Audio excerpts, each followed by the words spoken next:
Good morning बच्चों, how are you? Fine. Let us start chapter 10 जो कि आपको क्लास 10 में पढ़ना है और चैप्टर का नाम है लाइट। तो आज हम स्टडी करेंगे लाइट चैप्टर। तो सबसे पहला सवाल जो हमारे दिमाग में आता है कि what is light. So light एक फॉर्म ऑफ एनर्जी होती है जिससे हम एबल होते हैं किसी ऑब्जेक्ट को देखने के लिए। पहला क्वेश्चन अगर आपसे पूछा जाए कि व्हाट इज़ लाइट, तो आपको बताना है light is the form of energy that enable us to see an object. किसी ऑब्जेक्ट को देखने के लिए लाइट हमारा एक फॉर्म ऑफ एनर्जी होती है जिससे हम किसी ऑब्जेक्ट को देख पाते हैं। अगर हम बात करें कि अगर हम डार्क अंधेरे रूम में अगर हम बैठे हुए हैं और किसी ऑब्जेक्ट को देखने की कोशिश करते हैं तो हम उस ऑब्जेक्ट को देख नहीं पाते हैं क्योंकि वहाँ पे लाइट नहीं है, एब्सेंस ऑफ लाइट है, इस वजह से हम उस ऑब्जेक्ट को देख नहीं पाते हैं। अगर हम वहीं बात करें आसमान को देखते हुए और डार्क नाइट को, तो हम स्टार को आसानी से देख पाते हैं, कभी कभी हम चाँद को भी देख पाते हैं। तो सवाल ये उठता है फिर हम स्टार को आसानी से क्यों देख पाते हैं। तो वजह यह है कि स्टार के पास अपना लाइट होता है और हम अपने आपको हम पहले ही बता चुके हैं कि अगर हम किसी ऑब्जेक्ट को देख पाते हैं जबकि उसके पास लाइट होनी चाहिए, और लाइट हमारे पास आती है तो हम उस ऑब्जेक्ट को आसानी से देख पाते हैं। अब लाइट के बारे में थोड़ी समझने के बाद हम समझेंगे कि प्रॉपर्टीज़ ऑफ लाइट क्या होती है।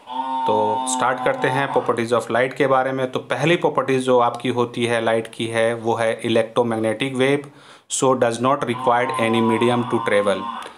इसका मतलब ये है जैसा इलेक्ट्रोमैग्नेटिक वेव का होता है कि इलेक्ट्रोमैग्नेटिक वेव मीडियम में ट्रेवल जब करती है तो उसे कोई मीडियम की ज़रूरत नहीं पड़ती, ठीक उसी तरह से लाइट जब अब ट्रेवल करती है तो उसको भी मीडियम की ज़रूरत नहीं पड़ती है। सेकेंड प्रॉपर्टी जो आपको लाइट की पढ़नी होती है, समझनी होती है, वो होती है light tends to travel in straight line. याद रखना है कि हमेशा लाइट जब ट्रेवल करती है तो हमेशा स्ट्रेट पाथ पे ट्रेवल करती है और एक पर्टिकुलर डायरेक्शन उसका होता है। थर्ड आपकी जो प्रॉपर्टीज़ होती है light has A dual nature. Light के पास दो नेचर होती है, एक होता है हमारा वेव और दूसरा हमारा होता है पार्टिकल नेचर, जो कि हम आगे जाके इसको थोड़ा और डिटेल में समझाएंगे। फोर्थ प्रॉपर्टीज़ हमारी होती है लाइट कास्ट शैडो। लाइट के वजह से शैडो प्रोड्यूस होती है। फिफ्थ प्रॉपर्टी होती है speed of light is maximum in vacuum. Speed जो लाइट की होती है सबसे ज़्यादा वैक्यूम में होती है जो कि है 3 × 10⁸ मीटर पर सेकेंड।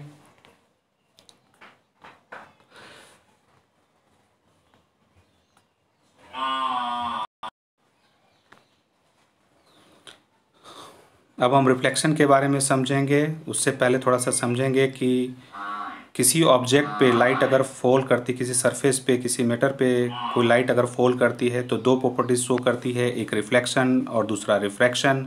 तो हम समझेंगे कि रिफ्लेक्शन फिर क्या होता है, फिर हम समझेंगे रिफ्रैक्शन कब होता है। तो मैं आपको बता दूं जब कोई ऑब्जेक्ट का नेचर ओपेक होता है तो वो प्रॉपर्टी रिफ्लेक्शन की शो करती है, जबकि अगर वो ट्रांसपेरेंट नेचर का होता है तो वो प्रॉपर्टी रिफ्रैक्शन को शो करती है।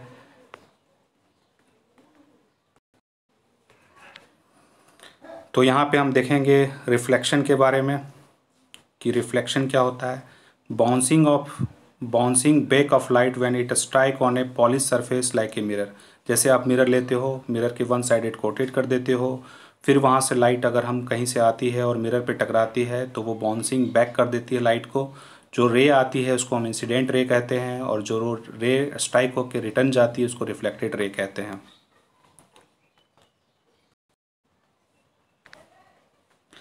रिफ्लेक्शन की दो प्रॉपर्टीज़ होती है। पहला होता है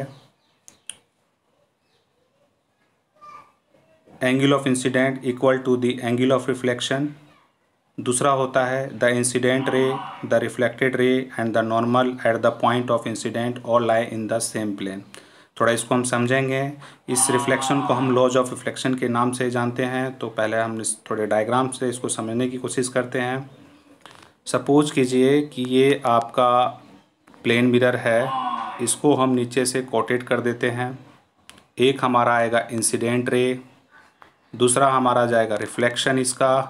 this is your incident ray, this is your reflection रे। बीच में आपका नॉर्मल होगा। एंगल ऑफ इंसिडेंट इसको कहेंगे, एंगल ऑफ रिफ्लेक्शन इसको कहेंगे। तो एंगल ऑफ इंसिडेंट जो है एंगल ऑफ रिफ्लेक्शन के इक्वल होती है। सेकेंड जो आपकी लॉ ऑफ रिफ्लेक्शन में आती है, the incident ray, the reflected ray and the normal at the point of incident all lie in the same plane.